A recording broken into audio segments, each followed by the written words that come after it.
Pax Unplugged was a lot to unpack. We decided to do it all in one episode today. But if you're looking for something specific, you're looking for the tournament report, if you're looking for the deck profile, any of those things, check the time codes or the timestamps of this video. Check that part out. If you're not here for the whole thing, I totally get it. If you don't have time for that, totally understand. If you do, awesome. Thank you guys so much for all the support. But if you're looking for something specific, click in those timestamps and go to what you're looking for. See you guys at the end of the video. Welcome back to the Into the Unknown podcast. You might be hearing this in two parts. We'll have to see how it goes. Probably not. But we are here covering the PAX Unplugged weekend. Scott's got the mug for the match because we're doing this early in the morning, which is why he's got the glimmer shine in his head. How you doing, Scott? How you recovering from the weekend? Tired, but good. Tired. It was a couple long days. Mostly good food. All things we can expect from Philadelphia. So there's that, right? Yeah, I felt like the days were kind of like split into like arrival, food, event, food. Like it was like different sections of the day type thing. Yeah, it's weird. Like we got there pretty early both days. Yeah. And it was nice because like obviously we're familiar with the area, so we kind of know where to go for food. And although I can tell anybody go to Reading Terminal, there's still like specific spots that I would specifically go to. Yeah. But it was nice. It wasn't bad. I felt like Saturday was more crowded, by design, but it was funny because like when we got in there, as we walk in, we can show off some of the pictures along the way. But, I work here for a living, so I'm here in this building, like, I don't know, 3 or 4 times a month probably. And it was cool to walk in again, see the PAX Unplugged sign. I swear they've been using the exact same sign for 5 years now. Like they haven't updated this one at all. But, normal scheme, come in, grand ballroom, see everybody. I will say that this year was a little bit better. I really do like that the entrance was in the grand ballroom area, as aside from the last few years where it's been like all the way up on 15th Street and everyone has to stand outside and go through this little ass line and then make their way through badge. Like this is like a way better scenario for this. So I'm glad they went back to this. I know I went Thursday night to pick up my badges, but realistically, I just didn't have to because there was nobody in line to get badges on Friday morning, ironically. Yeah. So all in all, I think it was very nicely done by PAX. Everything, pretty flawless. And then of course we were like, we got to get to this portion of it. I'll skate through a little bit here. So this is the line for the queue. We ended up being the last people in the quote official queue line. Yeah, which was the ironic exact opposite of Gen Con, but that's fine. I mean, I got pretty far to the back when it was all said and done at Gen Con. Yeah, fair. But this was nice because we knew about it leading into there was going to be a queue line. It was actually officially on the map of PAX Unplugged.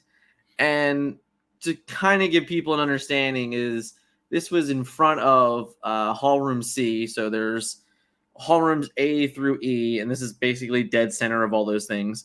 And you walk in, and there was just either the gigantic queue line for the hall, like for the exhibit hall on the left, right to this, and then this was connected, but on the right, and it was just 2 little lines that ended up being 3 or 3.5, I think. Yeah. So, but it was nice because we got in this line, like 9:25-ish or something like that. Yeah, sounds about right. Yeah, so it was something like that, and then we were probably out of it by 10:30. Oh yeah. I mean, well, so the hall didn't officially open until 10. Yeah. So, but I think from where we were till we got product, it was probably about 45 minutes. Yeah, that's fair. So, all in all, that was great. Huge shout out to Ravensburger for pulling that one off. I actually had a really long conversation with the events manager. I believe her name was Melissa. This was Friday night after the starter deck tournament. and she came over and she was discussing like the differences between Gen Con and here, and how like she really wanted to make sure we had our own queue system, had our own lines, and that all went really well. She also had, I guess, a lot to do with where product was being like stationed. So on Friday, there was no product like near the gaming area, which I think that on Saturday and Sunday, they ended up changing that. I know it was definitely there Sunday. I didn't actually check on Saturday. Saturday, I saw starter decks. I don't remember seeing boosters though. I think they definitely had the playmats and the deck boxes as well. Sure. And on Sunday they did have boosters, but it was like a limited amount of them. But it was still cool to see like that even kind of grow over the weekend of understanding like, well, if people come here for the learn to play, you may as well give them the opportunity to go buy a starter deck, right? Yeah. So because they weren't like far apart, like the booth and the gaming area, but it was enough for someone to like change their mind, right? Like if kind of like one of those like fresh things. It's like, hey, I'm right here. So if I'm right here and I have the ability to go buy it right now, that's the perfect opportunity than letting them walk away from the store. Yeah, agreed. So,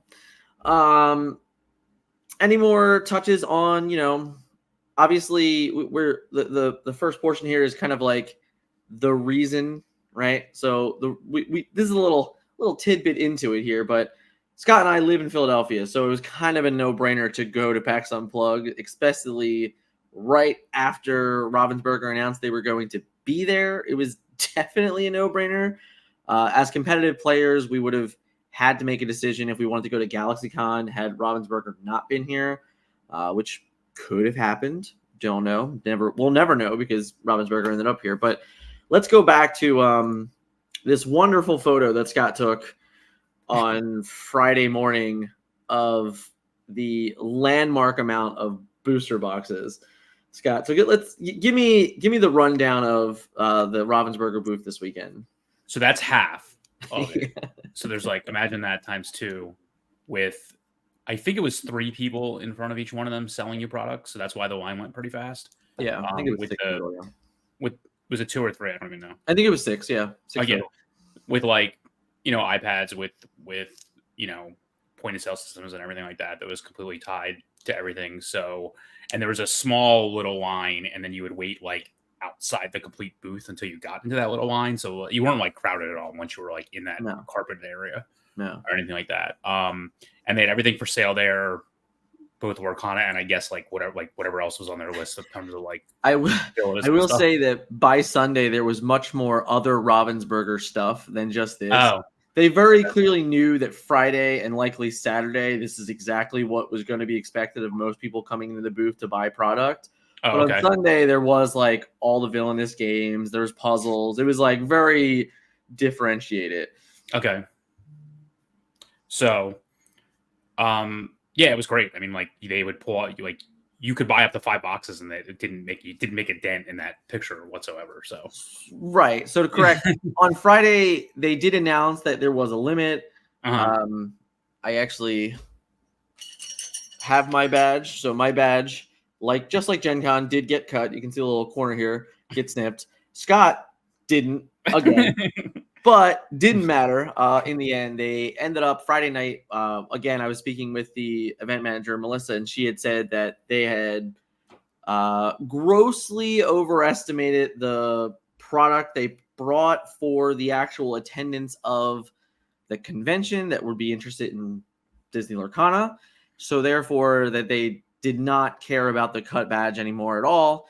And we were able to go and purchase things throughout the weekend if we wanted to. The badge wouldn't have mattered. So I ended up purchasing more boxes on the way out on Friday, even though I had a cut badge. So yeah, that was nice because I think they realized that, hey, you're here, why limit it? Like there was for most people, I should say, a limit to what you could buy in one setting, which was like you can only buy 1 box. Like, yeah. Someone couldn't just walk up and say, I need 100 boxes. Like they weren't doing that.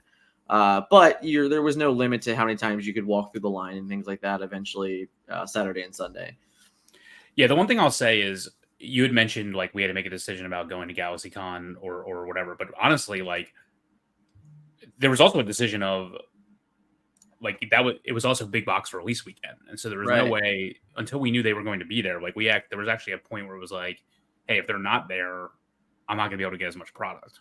Right. And because like take us back 2 weeks ago, like we got a good amount of LGS product, but it was still less than Chapter 1, in fairness. Yeah, we got less than Chapter 1, correct. Yeah, which seemed to be pretty standard for everybody 2 weeks ago.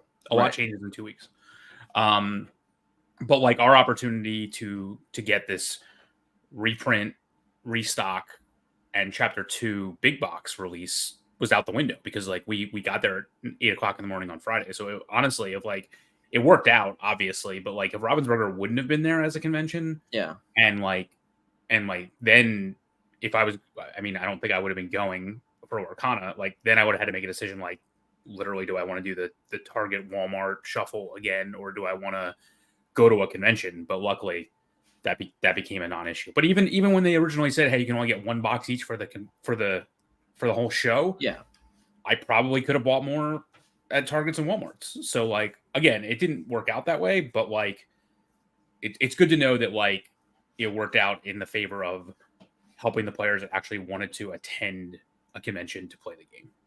Yeah. I think it was a good audible on the weekend too, realizing where they were with product after day one, understanding that they, in my opinion, very likely went home with product, which is like, they definitely didn't do that at Gen Con.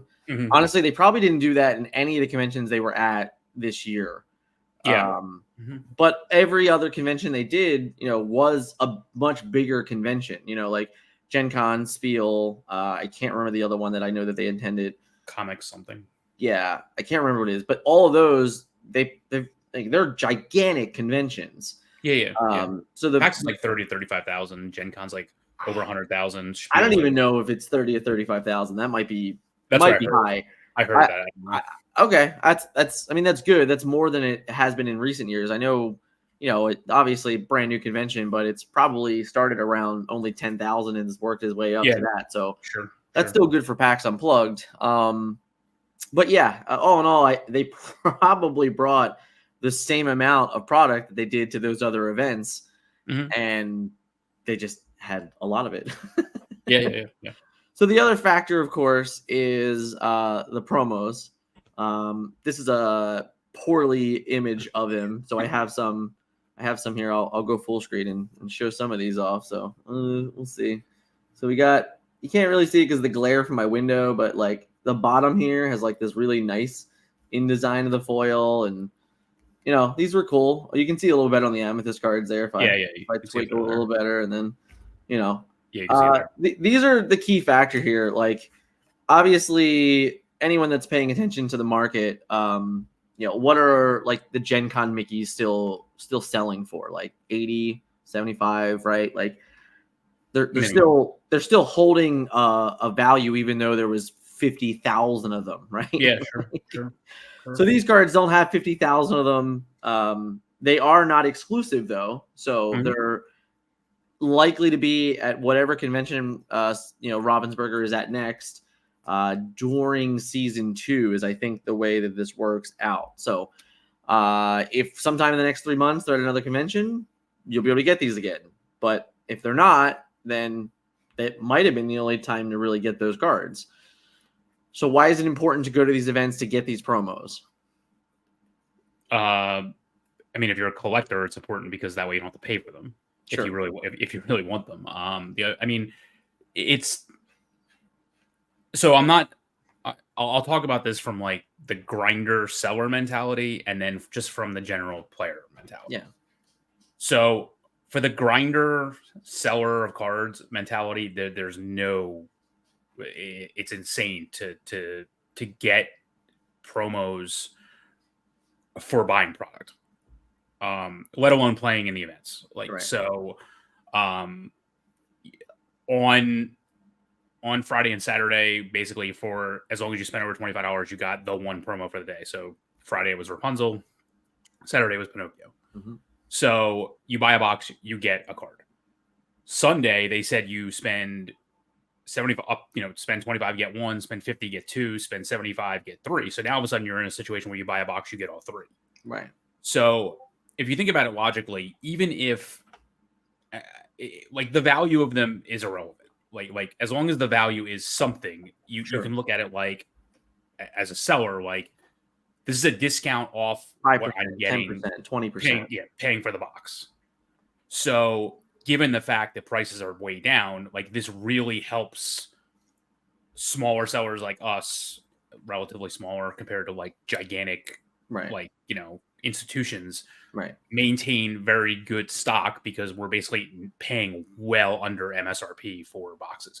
Not to mention the fact that we're already starting paying MSRP to begin with. Right. So they're charging MSRP plus tax, which I think was like 155. 155.01 or some crap in Philly. So, you're paying the same amount. Again, that was the whole situation. Like you're paying the same amount as if you went to the big box store, but I didn't have to scramble around waiting for people to stock product. It was all there. And even if let's focus on Friday and Saturday, like I'm getting, let's say a $40, $35, like right now they're like $35, $40 promo. So my box, realistically, take that away, like I'm paying like $115 for a box or something like that. Like, so it really helps offset the cost. And it's just a very big benefit. Now, as a player, first of all, playing in the events, doing other things, just buying some supplementary product if you need it. And if you were planning on coming to a convention like this, in my opinion, you should like have a need to buy product because that's one of the reasons you're here. Yeah. If you like collecting them, it's just, you get them for free for playing in the events. Like I think we got a play set of each event that we played in. I think it might have been 2 play sets.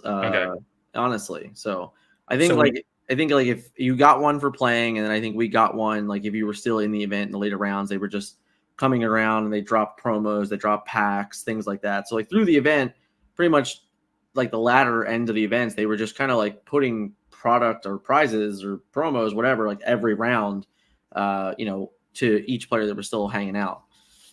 Like I didn't walk around to any dealers selling singles. No. But like, let's just use the Mickey, for example. By the end of the weekend with Mickey, because so many of them were out. Yeah. So many of them were out there. Most dealers were paying $25 a piece for them. Mm-hmm. So like, if you use those same ratios, people would probably be paying like $10. Dealers would probably be paying like $10 a piece for these. So even as a player, if you didn't want them for whatever reason, didn't want them to collect and trade to other people or whatever, you could easily just turn around and make easy money from a dealer. Yeah. So like, again, it's just it just offsets your cost. So if you're traveling from out of town, you have to stay in a hotel and flights and things like that. Like personally, like I would not miss an event that Ravensburger showed up to in this capacity. Yeah. Events, like, I mean, I don't need to have, like, I mean, I was obviously totally fine with the types of events they had there, but like, even if they, for some reason, weren't there, like just buying the product and getting the promos was like completely worth the effort. Yeah. I mean, I think it's probably a little bit different. Like if you go from player to seller at that point, for us as sellers, is that portion of what we do. Yeah. It was absolutely beneficial to just say like, even on Sunday where they changed the rules to if you spend $75, you get one of each. Right there is like you said, if it's $30 each, that's $90. That makes what you're buying a lot, significantly cheaper. And also, I mean, it does set a precedent where if I only spend $75 and I get all three, technically it's free in a way, So like, yeah, you got to pay it to make it, but if it just is selling, then it is what it is. So it's definitely beneficial as a seller. As a player, I think I would still need to have events, there has to be like, I look at it like if I was successful in the events as I was, I believe Friday's event was $30. So if I got, one of each of these promos for playing, technically that event was free, whether or not I won or lost. Oh yeah. So, sure. just in that mindset of like, I can take these 3 promos to the vendor in the hall and give them for $30. Like, at least I can look at it that way. Like, oh, I played my event. I didn't do well, but I still like made my money back on just that event. Mm-hmm. And there are a lot of players that have that mindset. They have that, that we call it a grinder mentality of just trying to always make their money back. And that's honestly it's a way that most card gamers, try to live and try and, get, especially like, listen, we were all kids in college one day, right? Like we get it. Like we know what it's like. So, I think that's great. I will say that to separate this from the others, right? We have Pro Play Games. We have SEG Con now starting. They did Pittsburgh last month. They have 4 events potentially lined up at the beginning of the year. The difference between those events and Ravensburger events is going to be the promos. And then also my other prop for the day is the pins. Like, these are all worth something. Mm-hmm. So it's going to be difficult to say if in the same month, like there's an SDG Con, a PPG, and then a Ravensburger event or whatever, like it's going to be hard to go, well, I can't make all 3 of those. And most likely the Ravensburger one has promos that, I can play for. It's all going to be guaranteed product and things like that. So I think there's just like a layer of things and a layer of reasons why, as a player / seller, we would very likely target the Ravensburger exclusive event because of how much there is to truly gain from them. Totally agree.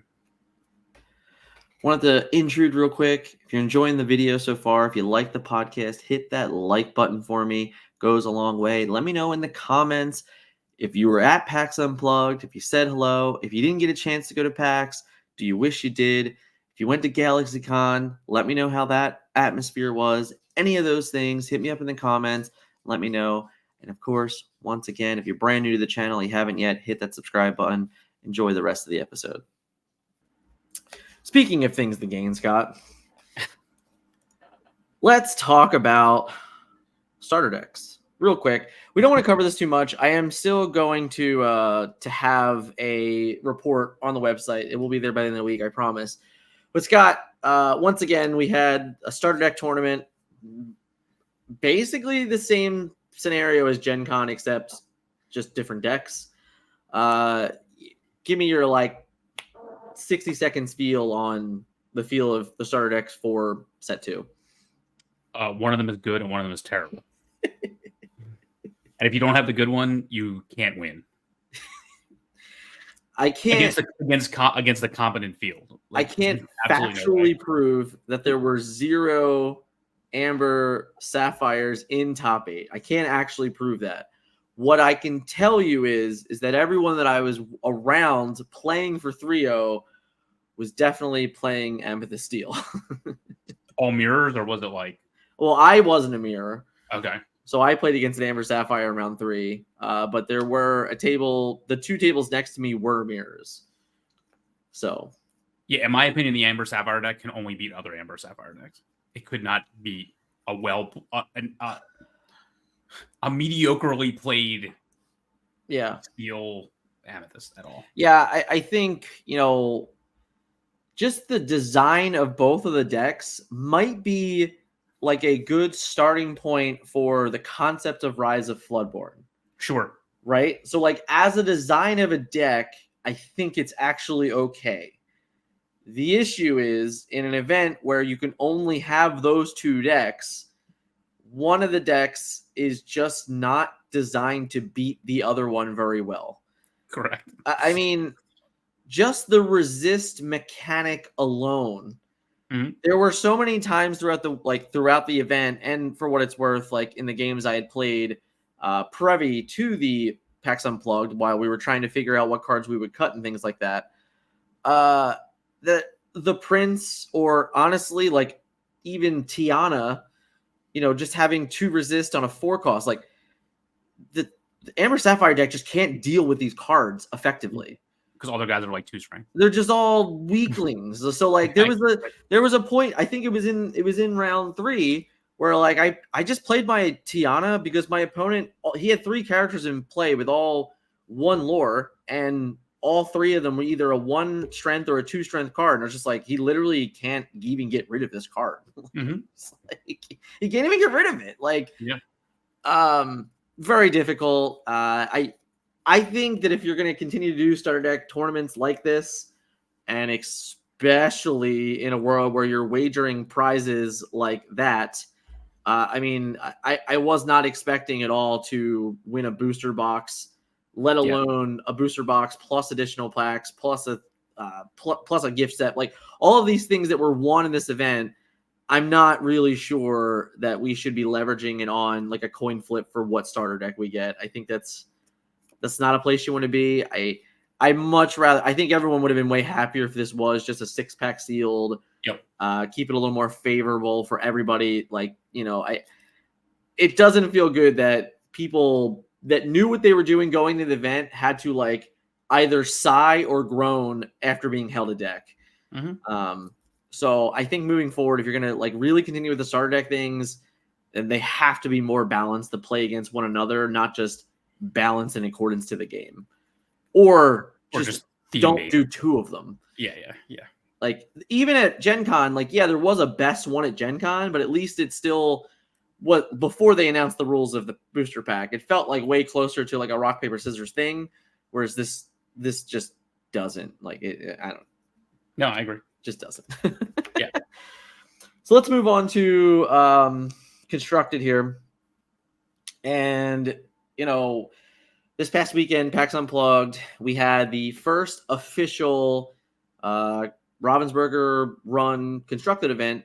And it ended up being 62 players. I think it might have been 63 because someone had a buy. And when I did the math, I didn't figure that out because it doesn't actually show up in seating. So There's a chance it was actually 63 people.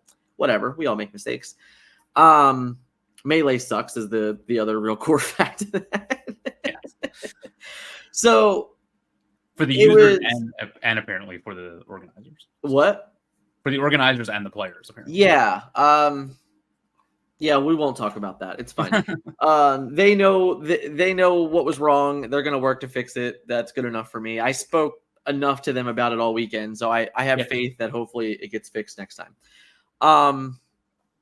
It was though indeed in fact the official first event. So with that being said, it was a best of one, and this has been a topic honestly that we really haven't engaged with on Facebook because I was too busy either playing in the event or just trying to do my best due diligence to cover it to the best of my ability. And it wasn't really worth it trying to get in some keyboard warrior argument about it. Sure. And I'm just being blunt. Like I do, this happens every once in a while, but let's have a real discussion here about the pros and cons of the best of one format. So what is like a pro of best of one? It goes faster. Sure. Yeah. And I mean, it's still pretty representative of what is going to happen. There's no sideboards in this game. Right. So really all you're doing is saying that I don't care. Like you could play best of 5, you could play best of 7. I could care less. Like all you're really doing is saying I'm minimizing the chances of me getting a bad hand and that ruining my entire match. Mm-hmm. As opposed to like whatever. But like when you have a game that has, you can mulligan up to 7 cards, or and you wouldn't want to mulligan. A lot of times, like that's not what you want to do. Like you actually want to mulligan like as efficiently as possible. Right. So like if I'm going to keep these 2 key cards and I'm going to mulligan 5 because just to try to get them better, like they could have been playable, could have been ink, whatever. But like the mulligan rules of Lorcana are so advantageous to a player that has like the right mentality as to like and the right deck to use it. Right. That, in my opinion, like really a best of 3 is 3 individual games that you have to win 2 of, but like it doesn't really matter because all you really are in games 2 and 3 is now I know my opponent's deck, so I can mulligan better. Mm-hmm. But in reality, like I can't rebuild my deck. I can't slide new cards in from a sideboard perspective. So to me, it doesn't really matter. The only thing I will say is that I just wish if you're going to do best of 1, and I don't like the reason they did best of 1 here is for spacing and timing concerns, in my opinion. That was pretty much the only reason because Ravensburger itself had a play area and they were doing all their events there, whether it was Lorcana or whether it was puzzles, whether it was like whatever painting, whatever else. I don't know. I watched several don't know what else they puzzle tournaments, man. All right. The special event they were having. So like they only had so much space. Right. So let's leave that on the side because that's a different conversation as to like whether that should happen or not is another story. Yeah. But the only thing I wish they would have done is if you're going to do best of one, you just need to do Swiss plus 2. So you just need to have more rounds. But because the reason they did this was for time, we're not going to add more. They're not going to add more rounds. Like we got done the finals. Like we had reservations at 7:45, and I think we were done by 5:30. The overall event, I want to say. I thought it was closer to 6:30, but I could be wrong. But that's like taking a break for. Oh, that's right. There was a 45-minute break for the topic. Right. Yeah, there was that too. And moving the finals to a different location, like not right. Yeah, room. They were already shuffled up and playing. I was like, where the hell did they go? Right. So, so that being said, like you could get rid of some of those other times there. But, the thing about Swiss plus 2 is that like, if you're playing one, it doesn't matter to me. Like all you're really doing is eliminating chances. Like what wound up happening in this event was that it was a clean cut where you either had to be 4-0 to go 4-0-2, or you had to be 5-1, like 5-1 at the end, clean cut. So no X2s made it. So it was essentially double elimination, which it winds up being a lot anyway. So if you did Swiss plus 2, which in this situation would have been instead of having 6 rounds, you would have had 8 rounds. Right. Then like you wouldn't have just been able to draw in when you were 4-0. You eliminate the draws at 4-0. Right. And like I have to run the math. I think there's a world where you could attempt.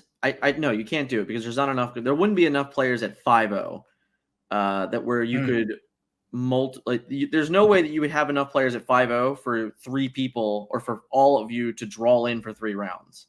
Yep. So even at 5-0, you can't just be like, oh, I'm just going to draw in to the finals. So you have to play at least 6 rounds. Yep. Before you can start drawing. And at that point, don't get me wrong, I think that if intentional draws are in the game, that's what happens. I believe WoW didn't have intentional draws. No. So I think that's why there was never really a problem, or I guess if you want to call it a problem, like whatever you want to call it, doesn't matter to me. That where it was ever that type of conversation. But now you can look at it and go 60-person event. The players that started 4-0 effectively just got 2 buys, which is, hey, like they went 4-0, like whatever, like they earned that. They earned that, right? And there's only 4 of them, right? There was 4, yeah. So literally in round 4, we already knew 4 people that were in the top 8, and then everyone else had to play it out duke it out for the last few rounds. But like no matches went to time. No matches went to time whatsoever. No, there was a few. There was a few. Really? No, there was definitely a few. Unintentional draws? What? I didn't see that many unintentional. Oh no. I don't. Yeah. I don't even know that there were any actually. Right. But I'm saying there were definitely games that did go to time. Yeah. They were calling time in rounds and things like that. So, yeah. Sure. But yeah, I don't even know actually. I would have to go and look at the standings. But all in all, I think that for me, best of one creates a different strategy going in, and then once you accept that, then it's fine. Like for us, it turned into really mulligan for curve. Yes, there were specific cards that like we wish we had known that you're supposed to mulligan for in a given matchup, but again, once you just understand that that's not something you can just plan for anymore, you plan differently, you plan strategically. So like we're going to look at our deck list here in a second, but like our deck decided to go and play more 1 cost and more 2 cost than most decks, or most versions of this deck I would say that I would build normally, because we were just playing for curve. Because when you're going in blind in a 1-game match, you're much likely better off always playing your 1 cost as opposed to always inking your 1 cost if you're on the play, because you don't know what's going on. That's just one example. The other thing it does is that to me, it's always going to make your deck building a little bit different across the board, whether or not you decide to give up on certain matchups because of the best of one, you're less likely to even attempt. All those things go into it. In all honesty, like the more and more I've really thought about after hearing the complaints on the weekend, the only true argument that's kind of fair is I can mulligan better in games 2 and 3 than I did in game 1. And while that's true and it's fair, I'd still argue that if the secondary complaint is, well, I lost the die roll, so I lost the match. The amount of times that's going to change because you played a third game is like, what, 10%, 15%? Like what is, like, how high is that number truly to say, like, that's the horse I'm going to ride out on? And I think that's my bigger deal here. Like, information is great. And that's the key factor here, is that information is the most important. Making the better educated mulligan is the most important. But if we're talking about die rolls, then that's less likely to do with the best of one than it is to do with just the format and game itself.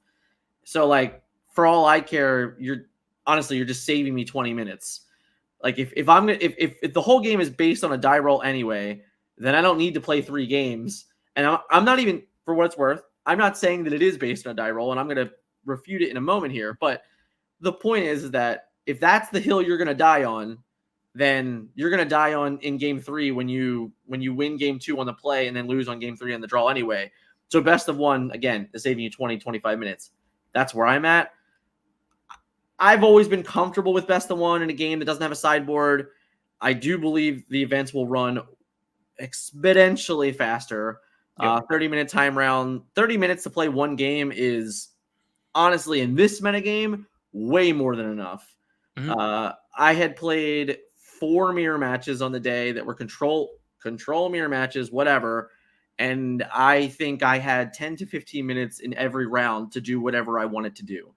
So there was never a time where I was sitting at the end of the game going, oh man, I can't believe that this is going to go to time. Like, it's not going to happen. So I'm totally fine with best of one. And like you, best of one plus, Swiss +2, great. That would be ideal. It would solve everything, and it would make events run a lot faster. You'd have a lot more time at the end of the day to do crap that you want at the conventions you're attending, all of those things. So I'm all for it.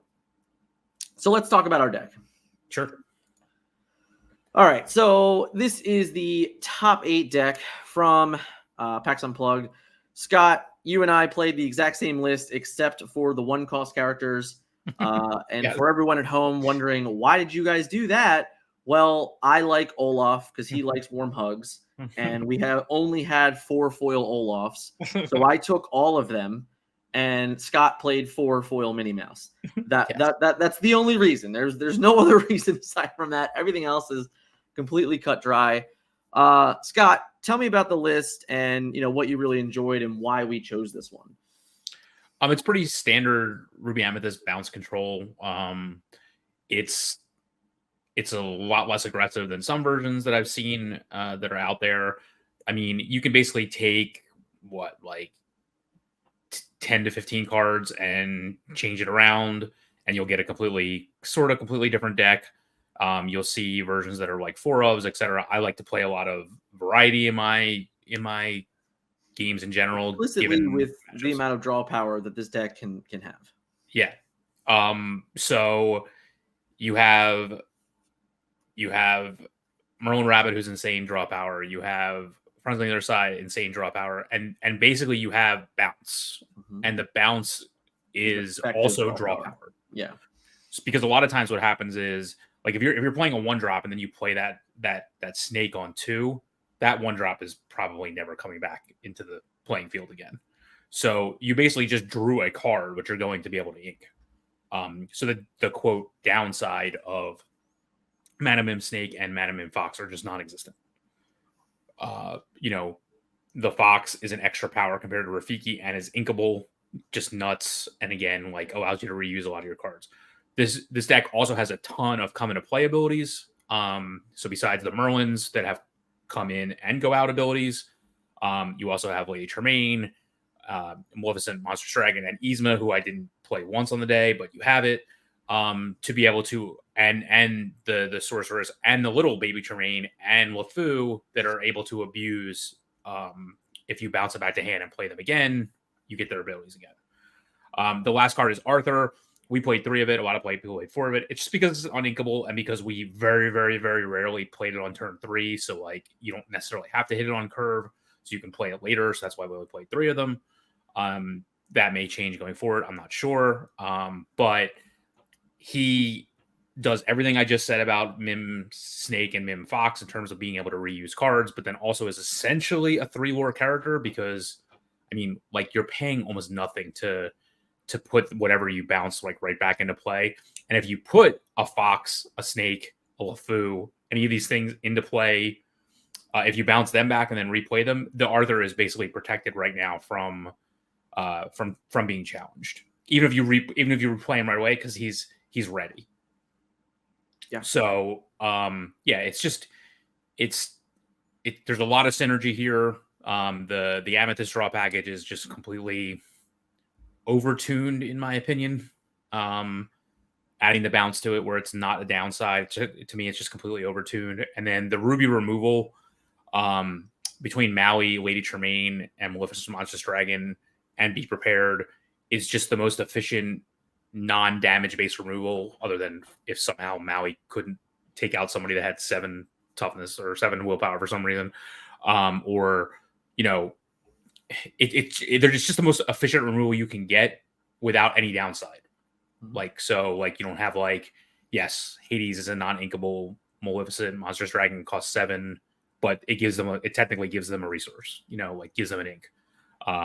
So you have no problem getting to 9 if you want to play Maleficent. We only paid 3 Be Prepared because the deck is just so much removal and so much ability to deal with the board that a lot of times it was Be Prepared was just in case of emergency break glass. It was almost like a 1-for-1 in most cases. Yeah.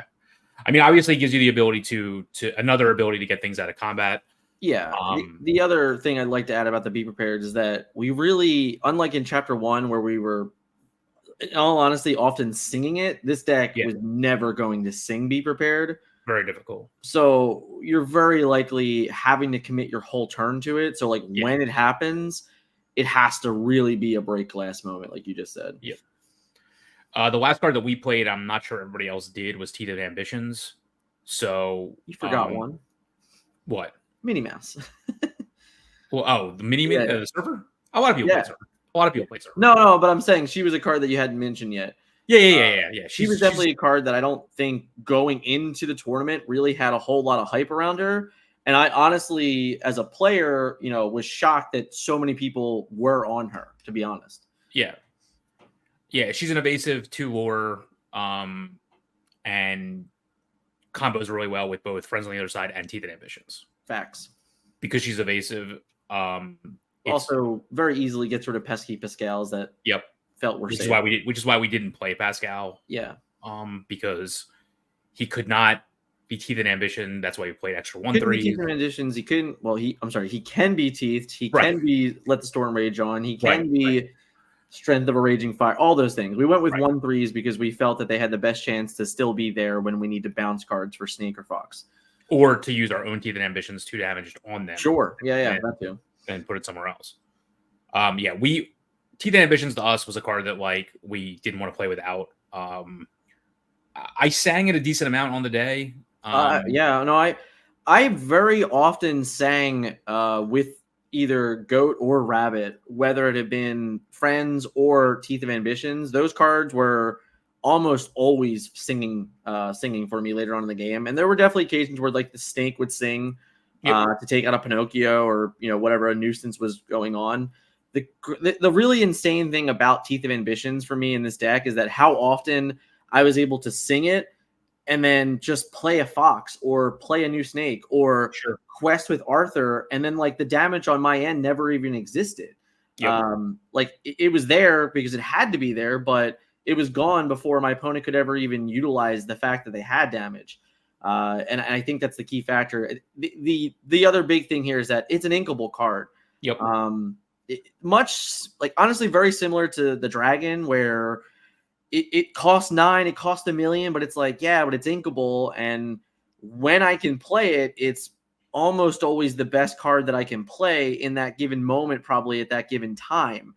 And the same thing with Teeth here is that when Teeth is outrageously good, then you're blowing out your opponent. And then when it's just average, you're all right, well, at least I can ink it. I'm not stuck with it in my hand. If I compare it to a Fire the Cannons, Fire the Cannons is uninkable, which means when that card's bad, it sits in your hand and it's bad until forever. This card at the very end is still like, yep, I can put it in my resource row and move on. Yep. In all honesty, for me as a player playing this deck all weekend, the one card that everyone was very shocked, I would say not everyone, but most players were very shocked about the Little Tremaine. What did she do for us in this deck?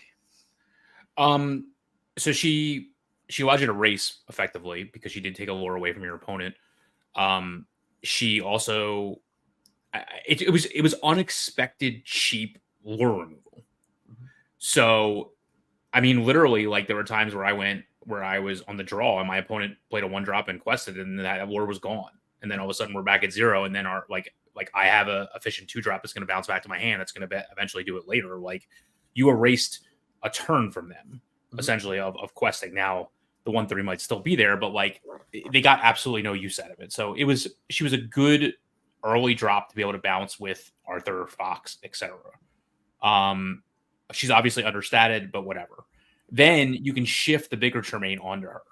Now, the best thing to do was to shift the bigger Tremaine onto her, and then so if it's turn 6 where you would normally play the bigger Tremaine, I had no problems on the day. Like I had a little Tremaine in play. I'm still going to play the big Tremaine for full value. I'm not going to shift it.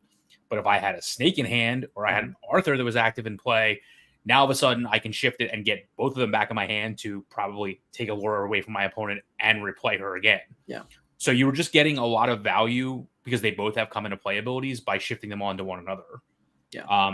There were some situations where it was like, if I shift this on 4, I get value because I get to take out a decent character because it was the only character they had in play. Yeah. Most of the time it was, left, even if it was just like leftover characters, like in the mirror, it's hard to see this, but like a leftover Olaf in the mirror only means they can Fox. It only means they can snake more efficiently. So like, even by getting rid of whatever card they are, just by just by playing the character, it's still like, it's like there's more layers to it than I think the normal player is just picking up on.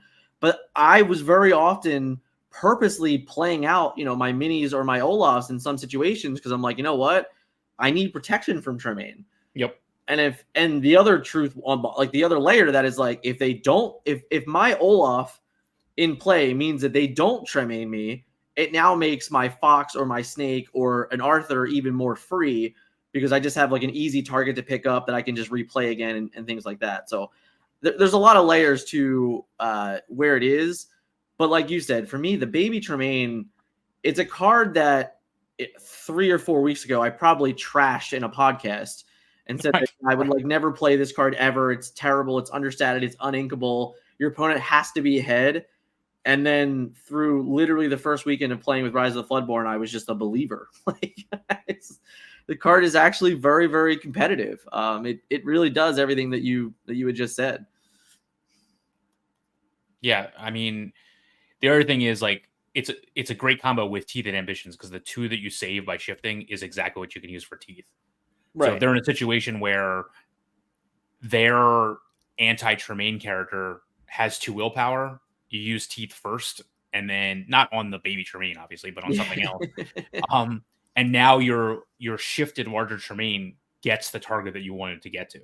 Right. So you're earning a position where it's very difficult for your opponent to go wide against this deck anyway because of Fox, Snake, etc. So like it's difficult for them to do that to begin with. And then these little subtle combos throughout the deck make sure that like you're getting full value out of the Ruby high end. Especially that you're getting full value out of Tremaine.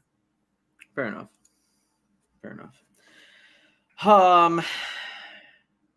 Any last things about the deck? I mean, there's things I would change going forward, but I still think it's pound for pound, in my opinion, still the best deck in the metagame. It does so much and really leverages the strengths of your deck, knowing how to play it. Gives you the ability to replay a lot of powerful cards throughout it. Like every time you look up, like you have 7 cards in your hand and like you still have a board and things like that. Like this is things you could not do in chapter 1. Right. The Mim Fox and the Mim Snake are very, very powerful cards. The Arthur just helps you close out games. Obviously, there's different versions of this that do use Arthur, don't use Arthur, use Spellbook, don't use Spellbook. There's like they're going to be covered in an upcoming interview. Yeah. Don't worry about it. I got you guys. you can change 10 to 15 cards in this deck, and but the core of it remains the same. Yeah, I think you're always going to find the same card. So I think finding what aspects you want to add to it really is where where that extra 10 to 15% comes in, given a metagame or given a certain matchup. Yeah, I feel like in an upcoming podcast, we're going to have a very large conversation about the Amethyst core package from Rise of the Floodborn and its actual overall effect on the metagame. I'm going to give it a couple more weeks before, with more reports and see if something else comes out that can compete and combat it. But at this early stage, with the amount of events coverage that we've already seen and the amount of success the deck has already seen, I think it's going to be pretty difficult for it to... I don't think it's going to be like a chapter 1 where the deck is going to slowly fall off. I'm more scared that the deck is only going to grow in numbers, in all honesty. So we'll have to see what players kind of go about to decide that. But again, if you haven't, we're always discussing it. Yeah. So let's just talk about the end of the events. Of course, for us, for anyone that doesn't know Scott and I from other games, it's basically impossible for Scott and I not to play at an important part of the tournament. I wish we would just get it out of the way in round 1 and be done with it. But no, we're never ever both allowed to make top 8s in events. Not allowed. So we had to play. It is what it is. I've just grown accustomed to it at this point. But to end it all and discuss one last time of the importance of going to Ravensburger events, this is our loot from the weekend, from the boxes that we purchased. My wife had a wonderful time opening everything yesterday. And from a point A to point B opening weekend, we did open less product, not significantly less product. And we only got 2 enchanteds.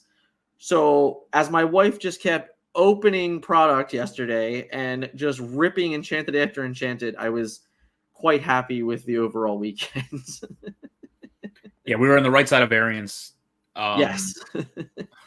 because as you saw in that picture that I took, the boxes obviously didn't come from the same case. Right. So right. Even if the theory that it's 1 per case or it's X per case instead of there being whatever, you can see these boxes are loose boxes. I'm sure I don't even know that it could have been 4 across, 4 down that came out of a case. Who knows? Yeah, it could have not even been their normal cases. Right. It could have just been here's 30 boxes in a box. Yeah. Who knows? So we were on the right side of variance to not be a case this time. If I was working, I would have seen it. Damn it. I should have made more of a stink about doing that. Whereas 2 weeks ago, I think we were on the wrong side of variance by not getting boxes that were in a case. Yeah, absolutely. But how did was it still, I don't know if you know this, was it still basically 5 legendaries per box? Yeah, the average was definitely 5 legendaries per box. For sure. The secret rares were the same. I can say that the variants on this time, we got only 4 foil legendaries, which I'm not complaining about because there's 6 enchanted. So that's still right. That's actually better than either 1 every other box in theory with the enchanted, because we have to assume that most boxes that have an enchanted would not have a foil legendary. Yeah. So if you're saying in 10 of the 14 boxes that we opened yesterday, there was either an enchanted or a foil legendary, that's way better odds than we did a couple weeks ago for release weekend also, where we likely ended up on the bad side of variance. I will say the secret rares were a bit skewed. I already complained to Scott about this, but we got 6 foil Cheshire Cat super rares and only 1 foil Arthur. So I hated life for a moment and then remembered that there's 6 enchanted, so I can't really be too upset about any of it.